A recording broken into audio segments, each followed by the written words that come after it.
So the meaning that we're making at any particular time, we always have to remember that whatever we're capable of cognizing, of imagining, of formulating, of philosophizing, of storytelling, whatever we're capable of has everything to do with the time and the place that we are.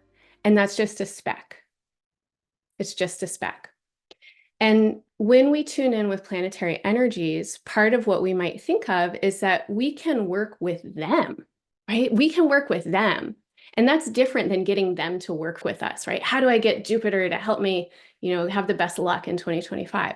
But maybe how do I work with Jupiter so that luck spreads in 2025? Right? How might I align myself in planetary allyship? And first and foremost, I would suggest to the earth that we are part of, and then outwards and inwards and into these bodies of relationship.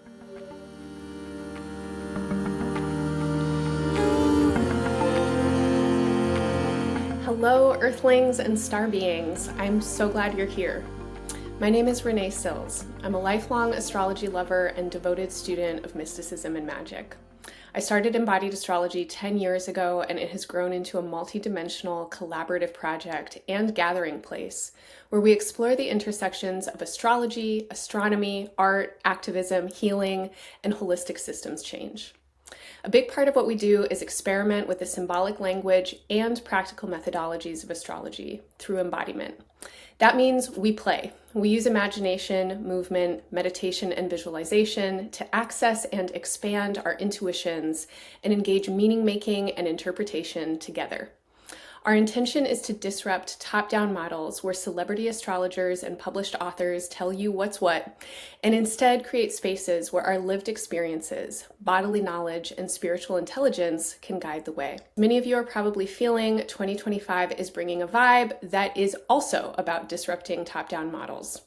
Whether that's divesting from celebrity culture, pushing back against corporate and governmental violence, or organizing in solidarity with those whose struggles are linked to our own. This is a time when people's movements have a lot of momentum and possibility. In order to achieve the vision of the world we want, however, we also need to do the work of dismantling systemic oppression as it lives in our own bodies, minds, and relationships. So, how do we create spaces where our many voices can be shared and heard? How do we come together in ways that are truly new, where healing can happen and resources can be regenerated and redistributed? If these ideas and questions resonate for you, then I hope you'll grab your notebook and set up your space so that you can participate in this episode's collective divination. What you're about to experience is an excerpt from our 2025 Year Ahead workshop, where we gathered to be with this year's astrological movements in ways that engaged what I like to call our body oracles.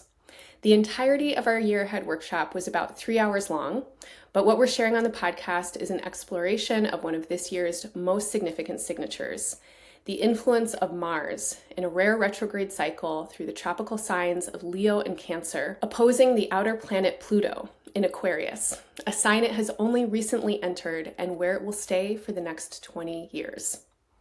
If you enjoyed this episode and want to continue to make your own meaning for the rest of 2025's most important transits, retrogrades, and eclipses, you can find the link to purchase the full-length workshop recording in the show notes. Not only will your purchase get you the full workshop, it will also contribute to our fundraiser. 100% of the proceeds for this workshop, including the live event and recording sales through the year, are benefiting ANERA, a non-politically or religiously affiliated organization working on the ground to distribute essential medical, educational, and economic relief to refugees and those most harmed by conflict in Palestine, Lebanon, and Jordan. Our live event raised over $2,000 for ANERA, and I hope you'll help us to double that number by sharing about this offering with your astrology-loving friends and networks. The last thing I'll say before we dive in is that if you feel excited about working with astrology through embodied, expansive, imaginative experimentation, I hope you'll check out more of what we have to offer.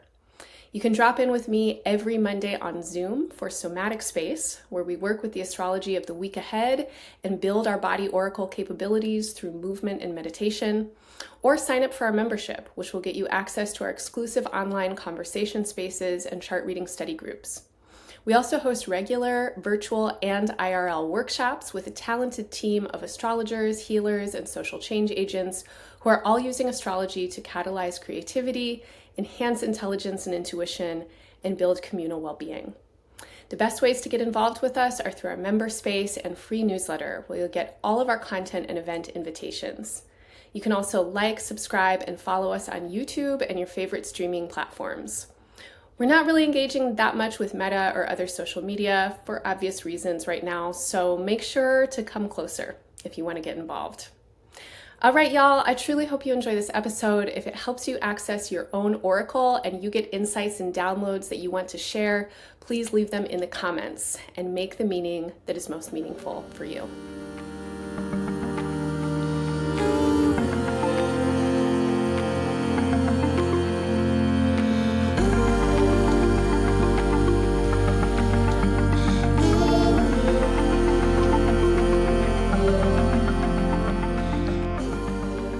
So I wanted to open up this space today for this special workshop for 2025 because it is a year that's asking for new relational configurations to come through, and I'm sure that that's going to be coming through in this presentation, and especially new relational configurations that are linked around sentiment and intent. So we are looking to connect through our felt sense ever more deeply in 2025 and from our hearts and from our spirits. And when we work together, we are powerful. And this is definitely a big message of 2025. The more that we can work together and connect through resonance, and that doesn't always mean we're in agreement, but it means that we're feeling into and cultivating our connections, the more powerful we are. And our work is most powerfully motivated by intention, attention, and care. And so when we can center our own intention, attention, and care in ways that call and collect others in with us, then we can generate energy. So this is one of the ways that I'm doing this year, is I'm centering my intention and attention to work with astrology, and my deep care for us all here on planet Earth right now, for the EA community, and for our kin in Palestine, Lebanon, and Jordan, who, of course, we can hold in this moment of incredible heartbreak and ongoing devastation, and also ongoing modeling of creativity in the face of destruction, and resilience and fortitude in the face of deep, deep unknown. So this event is a fundraiser for INERA, which is a non-politically or religiously affiliated organization bringing medical, educational, and economic relief to those who are suffering most in Palestine, Lebanon, and Jordan. Okay, so today's workshop is about 2025. I'm going to do my best to move through some of the major movements of 2025, but this workshop is also about collectively generating energy. So I'm going to be your humble guide and facilitate the journey, but I'm inviting you to be with me in directing our awareness towards the embodiment of the energies that we are working with and that are working with us. And these are the energies of the planets in the zodiac. And we are all oracles, channels, and diviners. You live inside of an oracle. Your body is an oracle. Your body is a vessel for deep listening, intuition, and guidance. And any of us here right now, and you specifically, I'm looking at you, your job is not to know what astrology means. My job is not to know what astrology means. But our job together is to tune in with symbolism, to tune in with the prompts of the symbols, and to sense what they're saying to us. And so meaning making through our embodied intuition can bring a lot of different kinds of information. So I want to encourage folks to have a notepad and a pen close by, because you might want to take notes. But in your note taking, and I'm just going to take a deep breath with this as I say it, in your note taking, don't try and take down all the information. That's actually not what your pen and paper are for. It's not for remembering the information. Your notes are for keywords, for drops of wisdom, and for your own intuition to come through with language or drawing. And of course, if you're a note taker and it helps you to process, please take notes. But otherwise, let's really try and have support right now with our own space so that we can just be with our oracle bodies and be with the divinatory space that we're going to be holding with each other and for each other. Ultimately, what I hope that we are doing today is working with planetary allyship and planetary time as frameworks of support. So what we're tuning into astrologically is so much bigger than us. It's so much bigger than any of us as individuals, and then it's bigger than all of us at this particular time. And it's one of the things that I find to be some of the kind of stickiest sticking points with interpreting astrology. We always want to make it about us. We love to tell stories about ourselves. And I really want to invite us to find support, and especially when we might be encountering meanings that feel really intense or we don't know what to do with them, to find support with big time scales. So the planets, including the planet that we're on, scientists say are around 5 billion years old. I am 41 years old right now. I don't even know how to visualize that comparison, right? You might try and visualize your age in years with 5 billion. I don't know how you visualize that, right? Humanity as a whole is 250 million in our evolution, right? Like all the way through our evolution. Even that compared to 5 billion is minuscule. And time is ongoing, right? Space scientists say that the Earth is halfway through its lifespan. So maybe another 5 billion years to go. So the meaning that we're making at any particular time, we always have to remember that whatever we're capable of cognizing, of imagining, of formulating, of philosophizing, of storytelling, whatever we're capable of has everything to do with the time and the place that we are. And that's just a speck. It's just a speck. And when we tune in with planetary energies, part of what we might think of is that we can work with them, right? We can work with them. And that's different than getting them to work with us, right? How do I get Jupiter to help me, have the best luck in 2025? But maybe how do I work with Jupiter so that luck spreads in 2025? Right? How might I align myself in planetary allyship? And first and foremost, I would suggest to the Earth that we are part of, and then outwards and inwards and into these bodies of relationship. All right, folks, I want to invite you to take your hands over your chest if that's comfortable for you. And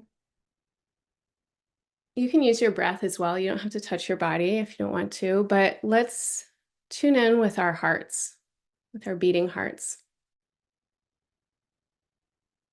And let's take some breaths intentionally.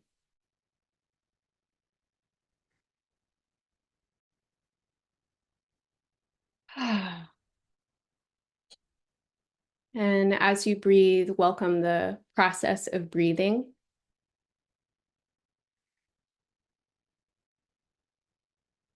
Some meditation teachers talk about each breath as a pearl on a long strand of pearls, and that whole strand is your entire life.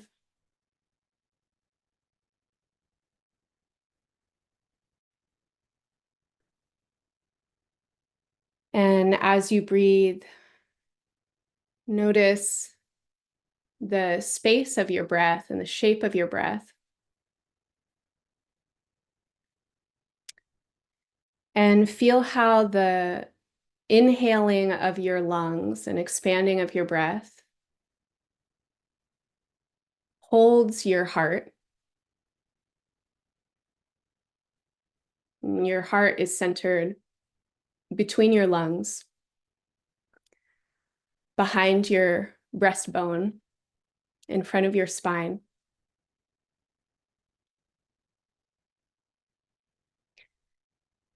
And as you breathe, you are breathing in the life force and the substance of stars, the gases that create the breath that our bodies need were gases that were created in the Big Bang some 4.5 to 5 billion years ago. And the breath that animates your body, that gives life to your body, is also breath that you share with all other life on Earth. And you know that as an animal, you are breathing with the plants, and they are breathing with you.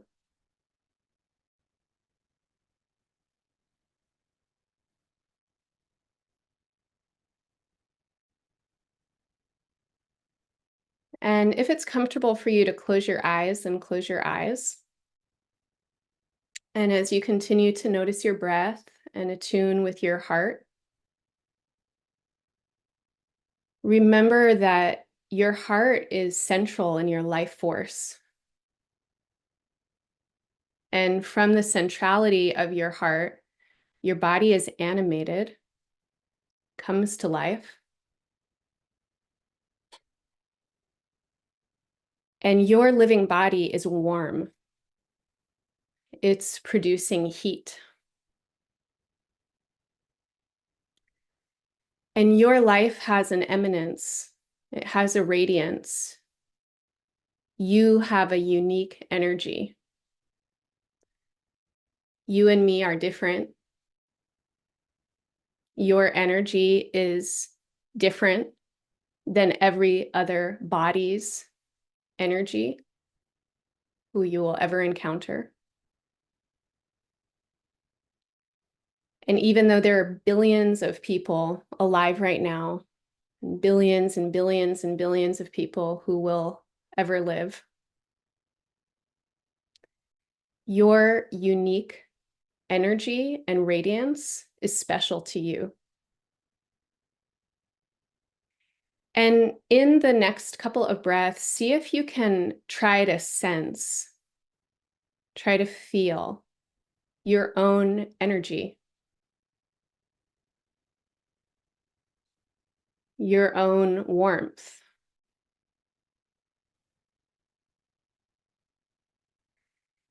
Now, if each one of us were to drop an anchor through the places where we feel most of our weight right now, and that anchor were to go directly into the center of the earth, we would all be standing in the same place.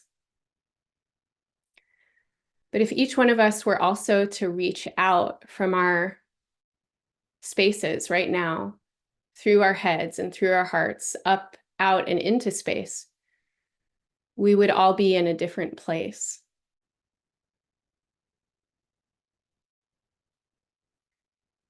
And as you're ready, if your eyes have been closed, allow them to open again and perceive this image of a night sky. And imagine that you are a star. And just like you, stars are born, they grow into their maturity, and they also age. They will die. They don't always exist. They come into being, they'll move out of being.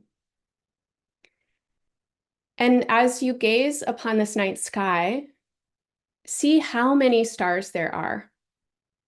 And allow yourself to constellate intuitively. Maybe some stars will say hello to you. They might peek out at you from this image. They might point a direction at another star, and a shape might emerge. relationality between a group of stars.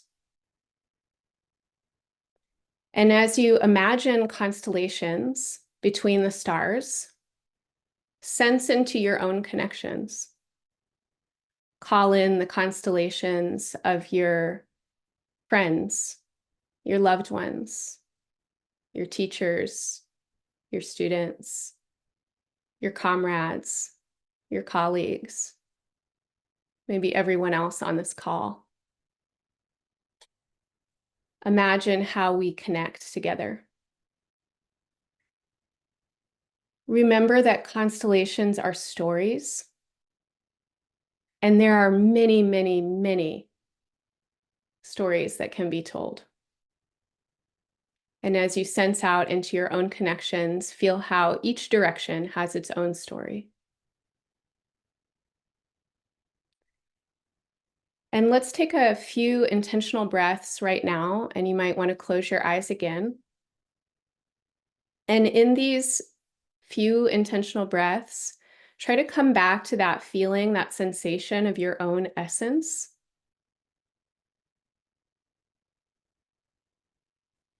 And see if you can imagine or direct or transmit or feel that your essence can travel, can constellate within your relational connections. You might imagine a constellation of two, perhaps just you and one other being,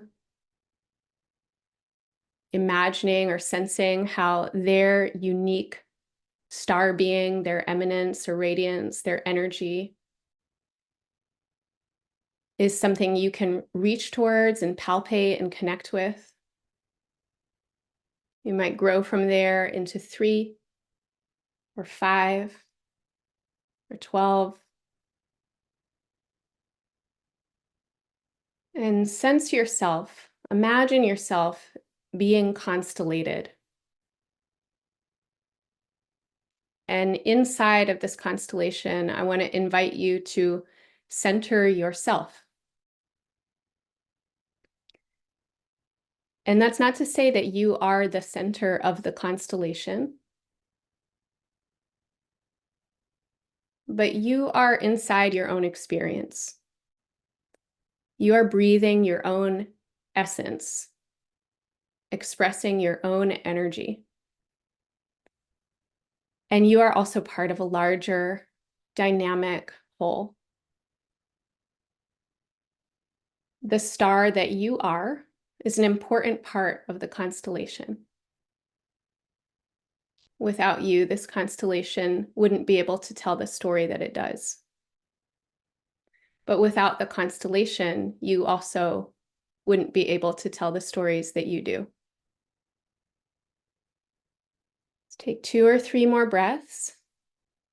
And in these breaths, you might send your own prayers and intention, gratitudes, or just sense in with these connections.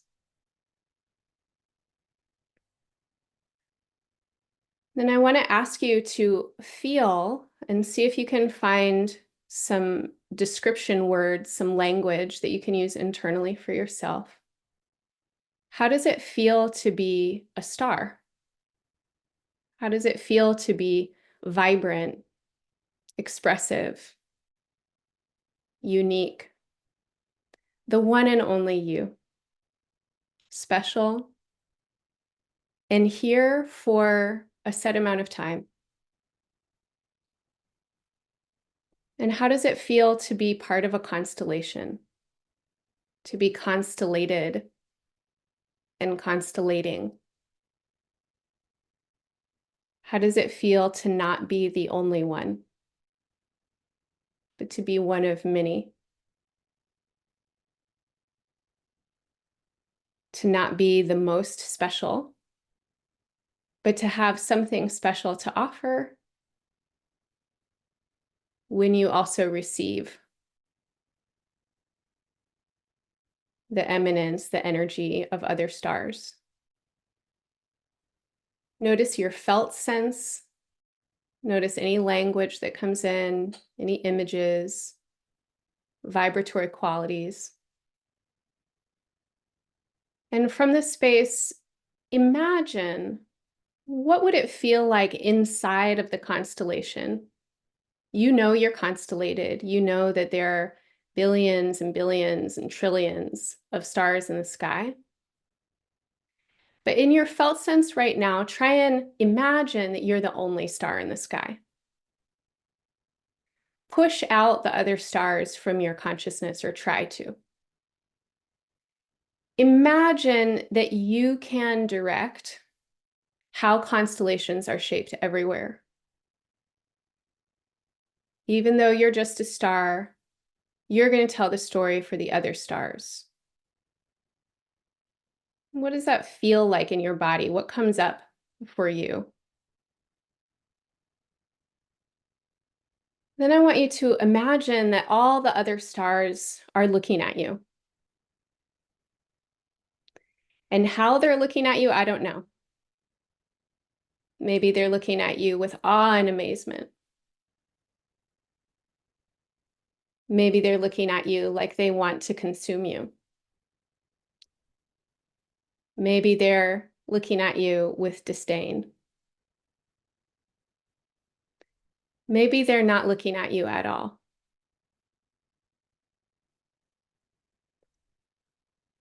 What if they weren't looking at you at all, and you were the only star in the sky?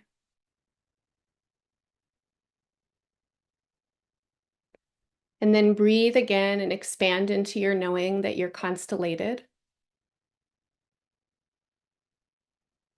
that your star is a special star, but in some ways it's also a very regular star.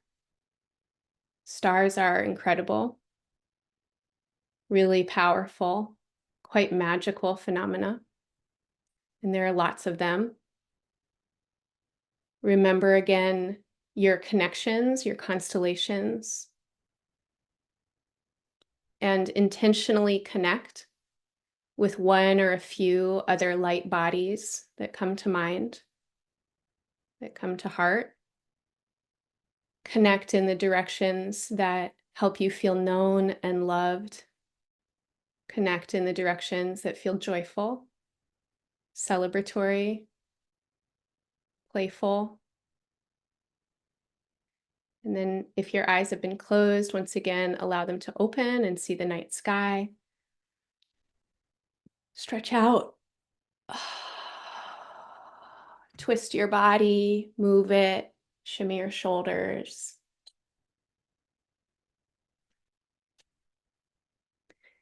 Okay, so I want to invite just a couple moments of a check-in. This is a little bit of just a test run around embodying astrology.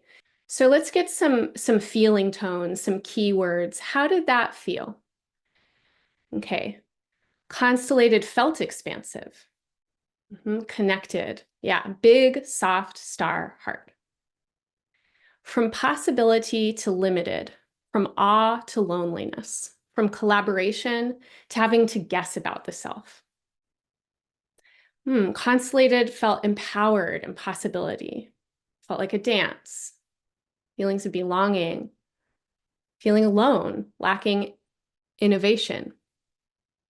Supported, alone, pressure. The idea of telling everyone else's story through my own filters felt so bleak and impoverished. Constellated felt like a dance or movement, and alone felt oppressive or tucked in. Expansion, constellated, and collapsed alone. Lone star felt insecure. Potent and constellated felt easeful. Yeah. Yeah, so really beautiful. Okay, so what we just did, folks, is we just embodied an axis of possibility. And I'm going to name this axis as a zodiacal axis between Leo and Aquarius. Your heart is said to be governed by the sign Leo in medical astrology or in embodied astrology. We can think of Leo as a self-centrality, right? The life eminence and the life-giving essence that is most expressive of the self. And your personal eminence, your own energy is very unique to you.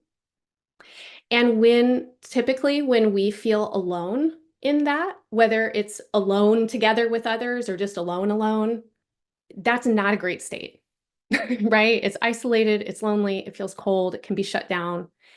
And alone, especially in kind of a polarity with others, can feel really terrifying. There can be a lot of feelings of like control or, fear or the power of the group or this kind of like dynamic that can feel pretty activating. Aquarius is the opposite sign of Leo, and Aquarius in our bodies resonates with our connective tissues. So your heart is continuous with your veins and your arteries, right? And your veins take the blood, the oxygenated blood from your heart and deliver it to every single cell in your body. And veins go from bigger to smaller, right? And so they get tiny at their ends. And then there's this zone where the tiny bits become your arteries, and then they pull up the deoxygenated blood that's carrying what your body doesn't need back to your heart so you can exhale it out. And your heart, your veins, and your arteries are a continuous system. Leo, as the centrality of life force, is part of everything. Your body and your life is part of everything. You are breathing with life. You were created from life. And as an individual, you are part of many communities and networks and collectives. You are part of groups, large and small. These might be your family groups, your chosen friend groups, your affinity groups, your organizing activist groups, the group here in this call, etc. Okay, so when we are tuning in, as we're now going to continue to move through what's coming up in 2025, and I wanted to just start there with that meditation as an opportunity to kind of tune in with, okay, how do we do embodied astrology? Because everything that you all put into the chat, that's astrology. That's not me making the meaning for you. That's you knowing the meaning already because it lives inside of you. Yeah. So we are going to tune in through a felt sense with Pluto and Aquarius. So I want to invite you to move your body a little bit and just stretch in any way that you need. And now notice one part of your body moving, and then notice how that one part moves other parts. Okay, and look around your space and remember that you're part of everything.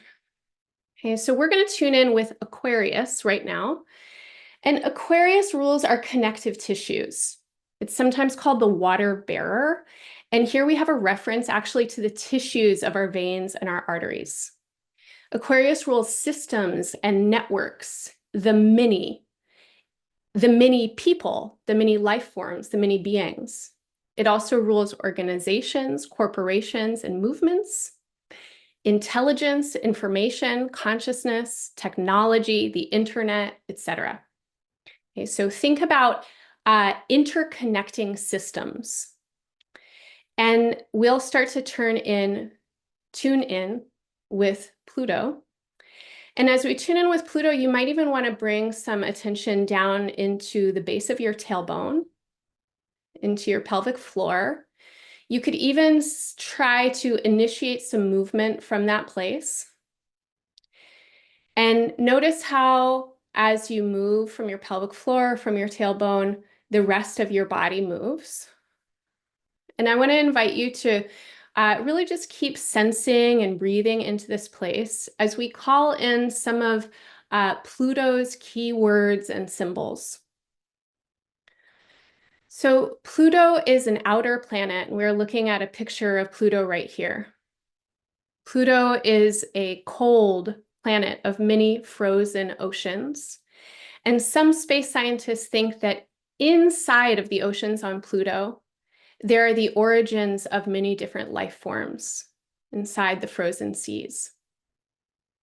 Now, as a symbol, Pluto is related with Hades, the underworld, and death. And our bodies need to know how to kill things. You actually have cells that kill other cells. In your body, the healthy cells of all of your tissues know how to die. So let's take a moment and just breathe some breaths around the necessity of death. And you might call in images to your mind of compost, of swamps, of breakdowns and decays. We're going to welcome in the healthy, healing intelligence of death.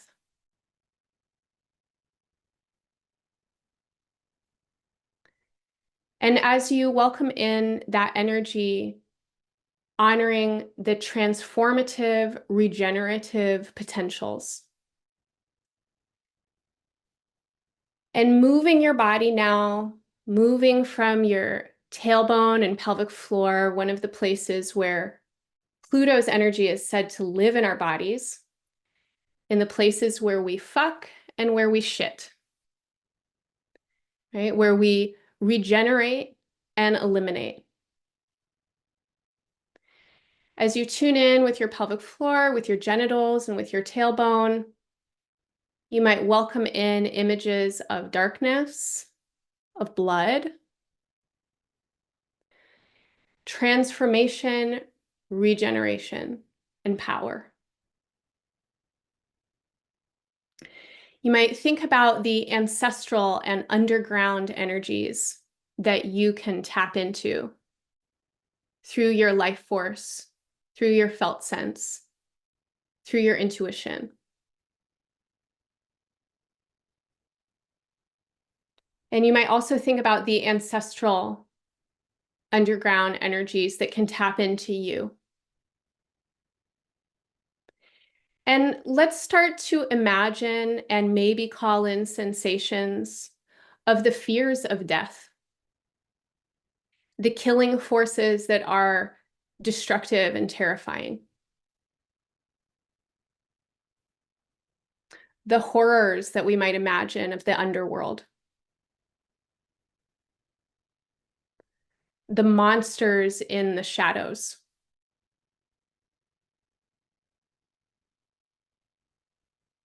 And allow those energies to take up some movement in your body. Do you know your own shadow? Have you ever been gripped by a desire to destroy? Have you ever been paralyzed by fear?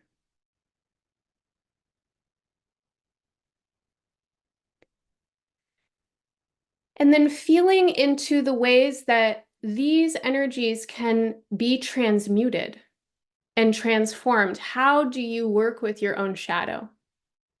How do you work with your own fear? When you encounter the killing forces and repressed ancestral energies that emerge through destruction on Earth, how might you meet them to transform them? Transform within them. And we're going to breathe together to take the power of Pluto, the symbol of Pluto, into the landscape of Aquarius. Feel into your own intuition. What images, sensations, vibrations, and meaning making emerge when you think about transformation and regeneration of connective tissues?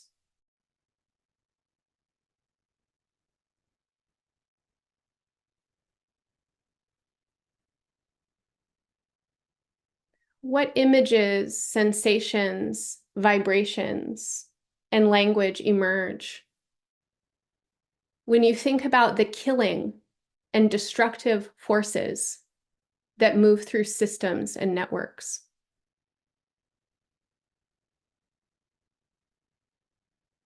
Pluto will be in Aquarius for 20 years. This is a collective transit, something we will all experience across the globe. How might we, as the many, as the people, as groups of people, movements of people, work with what is ancestral and underground and underworld? How might we work alchemically? How might we transform intelligence, information, and consciousness? Allow yourself to imagine or sense how these powers might move through technologies. Noting your own sensations and noting your own keywords, and then feeling into your heart again.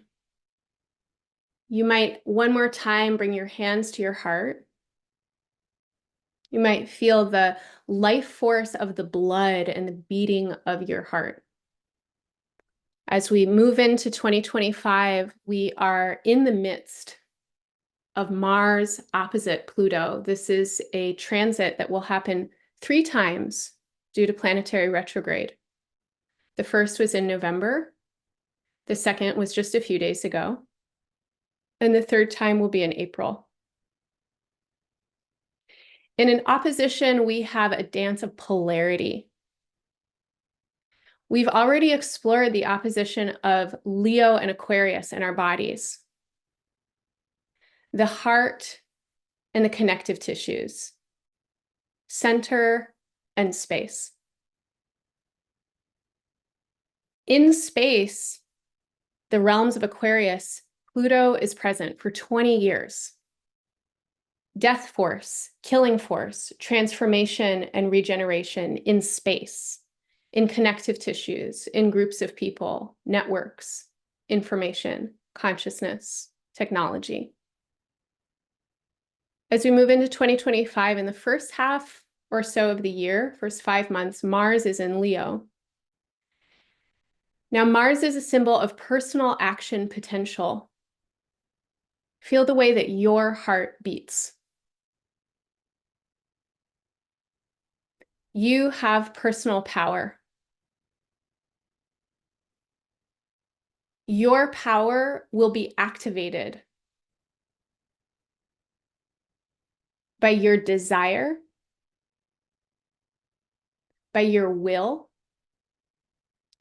by your need to survive.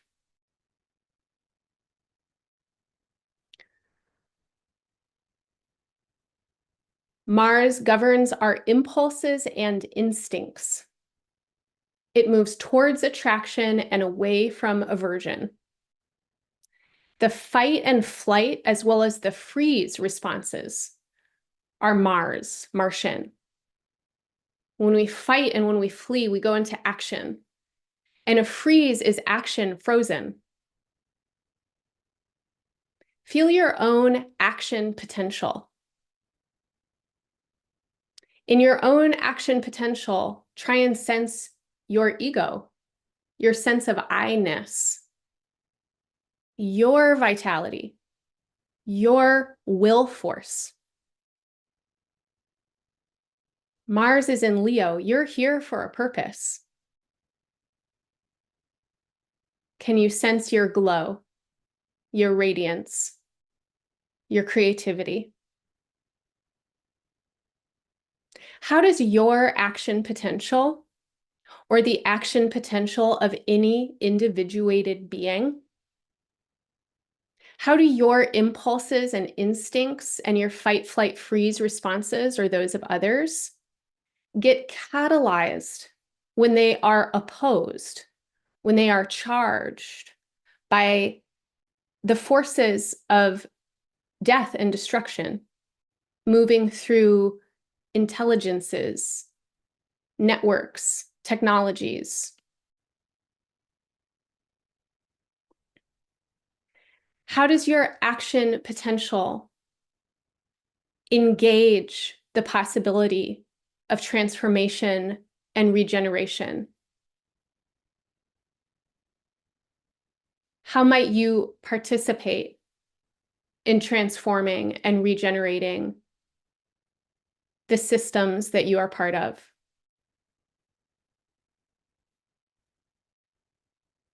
Okay. So I'm going to invite a few minutes of just personal reflection, and I'm going to offer a question here. And the question, or questions, I'll say, what do you need to be reminded of about who you are or why you're here now?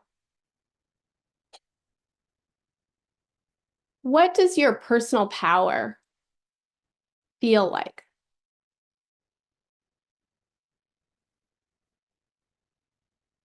And what do you love and want to offer to the collective?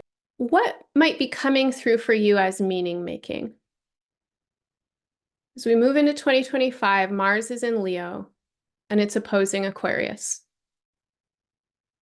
There will be multiple hits of this exact transit. But what do you feel?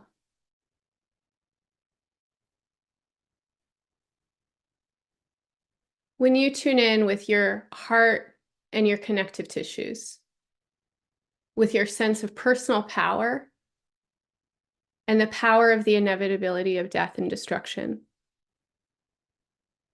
the creative power of transformation and regeneration.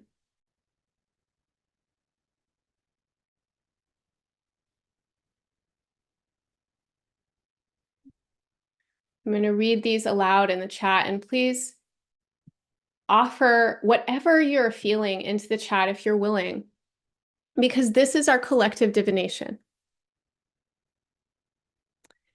Thinking about our phagocytes, a type of white blood cell, the garbage collectors that consume and carry out the dead cells. They help boost our immune responses. It feels like a pull between fighting to take up space and shine and regulating my ego to make space for intimacy. Chewing the gristle of chicken bones, white blood cells, hands grasping from shadows, worms gobbling soil, frying, systems delete, make obsolescence, metal, ancestral metals below, metal as chthonic or underworld, as in that's metal. Thinking about the worms crawling through the compost and eliminating the fertile soil. Fibers of pleasure, connection, disarming the bomb. It feels like I am the collective. I am everything and everything is me. I am love from pain. I am the warmth after going up in flames. So as these sensations come through, you might think about how you can apply these energies to these times specifically. These times of Mars opposing Pluto or any other Leo Aquarius activations that might happen throughout the year or inside your chart. It feels like I need a kick in the butt, an encouragement to step up and shine and step into my own power. A warning. If one can't touch into how they are valued within the constellation, violence is a pathway to make personal power known, to reveal how far and fast one's actions can ripple. Light another's candle with your own. Radical tenderness.